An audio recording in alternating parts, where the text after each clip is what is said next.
Realisht nuk është se kam përcjellur shumë, por ngutia e saj ka folur mjaft. Pra, vendimi i ngutshëm që pezulloi punën e kuvendit pa asnjë arsye, pa asnjë bazë ligjore, siç e konfirmoi edhe gjykata kushtetuese, tregon që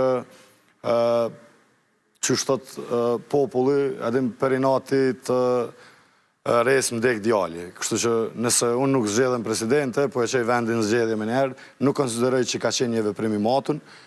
Kam respekt për angazhimin dhe punën që e ka bërë gjatë gjithë mandatit, me gjithë ndonjë mospajtim eventual që mund të kemi, mirë po të veprosh në momentet fundit me inatit tillë politik, nuk konsideroj që i bën derë as Republikës, por në këtë rast as vetë zonjës Osmani.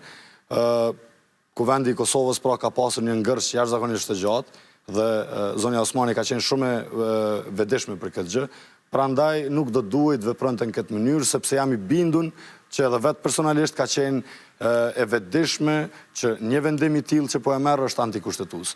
Pasi që menjëherë edhe deklaroi dhe tha se unë nuk jam pejgambere, mbase mund ta kem gabim. Pra, ka qenë shumë, jam i bindun që sepse edhe është juriste tek e fundit, dhe jam i bindun që ajo ka qenë shumë e vetëdijshme që një vendim i tillë është i palegjshëm. Zyra e saj ka mbrojt argumente që se kemi shkel kushtetutën, thjesht s'ka efekt juridik dekreti. Prap se prap është një vendim i qëllimshëm. Pra, çfarë do që kanë thënë në këtë sa i përket kësaj çështje, vetëm se po e zbulon kështu të vërtetën haptazi se vendimi ka qenë i qëllimshëm dhe unë konsideroj që ka qenë krye kaput një